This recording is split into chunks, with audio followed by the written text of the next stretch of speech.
Alors, est-ce qu'un chien, c'est un gourmet? La question peut faire sourire, hein, surtout quand on le voit se jeter sur n'importe quoi avec la même passion. On a vite fait de se dire que c'est juste un estomac sur pattes. Et pourtant, la science, elle, nous raconte une histoire bien plus nuancée sur ce qui se passe vraiment dans sa tête et sur sa langue. Allez, on va creuser un peu ça et pour commencer, on va s'attaquer à un gros mythe, l'idée que le chien est une espèce de glouton qui avale tout sans jamais rien savourer. C'est vrai que cette idée, elle vient de ce qu'on voit au quotidien. La gamelle, engloutie en 30 secondes chrono, on a l'impression qu'il ne fait aucune différence. Du coup, on se dit que le goût, pour lui, c'est accessoire. Mais est-ce que c'est vraiment ça? Ou est-ce que son monde de saveurs est juste complètement différent du nôtre? Pour piger le goût chez le chien, il y a une porte d'entrée incontournable. C'est son super pouvoir à lui, son nez. C'est l'odorat qui lance les hostilités, qui donne le ton. D'ailleurs, une étude qui date un peu, de 1978, a mis le doigt sur un truc essentiel. Les chercheurs ont montré que oui, l'odeur de la viande, c'est un appât incroyable, mais ça ne fait pas tout. Si le goût derrière n'est pas à la hauteur de ce que l'odeur promettait, eh bien le chien y finit par s'en détourner. Pour le dire simplement, le nez invite, mais c'est la langue qui décide si on reste. C'est une bonne image en fait. L'odeur, c'est un peu la bande-annonce super alléchante qui donne envie de voir le film. Mais si le film est nul, on n'y retourne pas. Eh bien pour le chien, c'est pareil. Le goût, c'est le film. Et il a intérêt à être bon.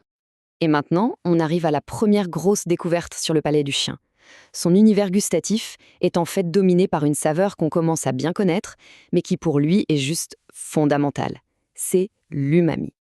L'umami, c'est le fameux cinquième goût. Vous savez, cette saveur riche, profonde qu'on trouve dans la viande, le poisson, les bouillons. En gros, c'est le goût des protéines. Et là où ça devient fascinant, c'est que les chiens, eux, ont des capteurs sur la langue spécialement conçus et ultra sensibles à cette saveur-là. Et ce n'est pas un hasard, bien sûr. Cette sensibilité à l'umami, elle est déclenchée par une molécule, l'acide glutamique. C'est un vrai outil de survie hérité de l'évolution.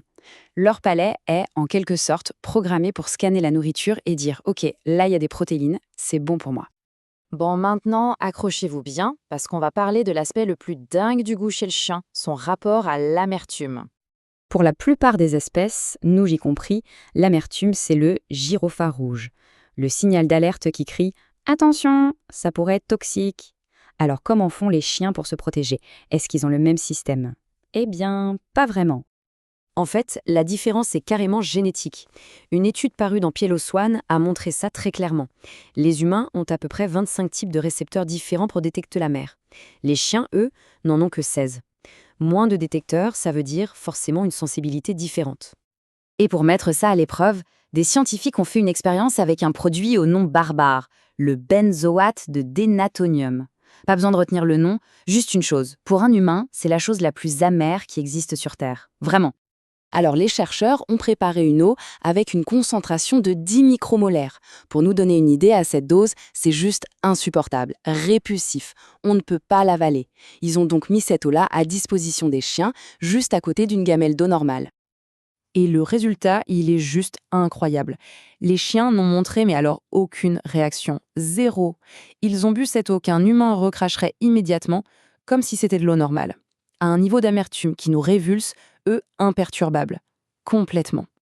Il a fallu que les scientifiques multiplient la dose par 10 pour que les chiens commencent enfin à l'éviter. Attention, hein, ça ne veut pas dire qu'ils ne sentent pas la mer. Ça veut juste dire que leur seuil de détection, leur tolérance est beaucoup plus haut que le nôtre. On pourrait dire que leur détecteur de poison est réglé sur un mode beaucoup moins sensible. Alors, si on rassemble tout ça, l'odorat qui domine tout, cette recherche obsessionnelle de l'umami, et ce rapport très spécial à l'amertume, est-ce qu'on peut dire que le chien est un gourmet? La réponse, c'est non. Pas un gourmet comme on l'entend nous. Pas quelqu'un qui cherche la complexité des saveurs pour le plaisir. Le chien, c'est avant tout un spécialiste de la survie. Ses sens sont une machine de guerre optimisée pour une seule chose, trouver des calories efficaces et éviter les poisons les plus violents. Finalement, son analyse d'un aliment se résume à 3 questions. Première étape, le nez. Est-ce que ça sent bon? Est-ce que ça sent la nourriture? Deuxième étape, la langue. Est-ce que ça a le goût de protéines? Est-ce que c'est nutritif?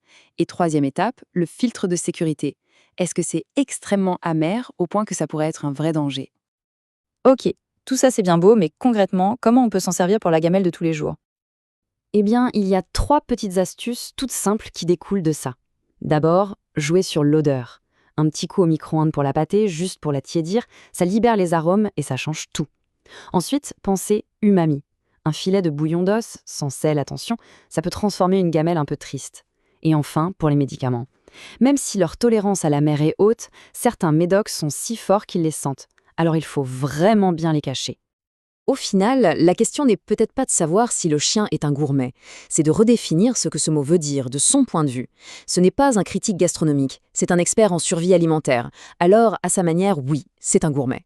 Un gourmet de l'essentiel, guidé par des règles gravées dans ses gènes depuis des milliers d'années.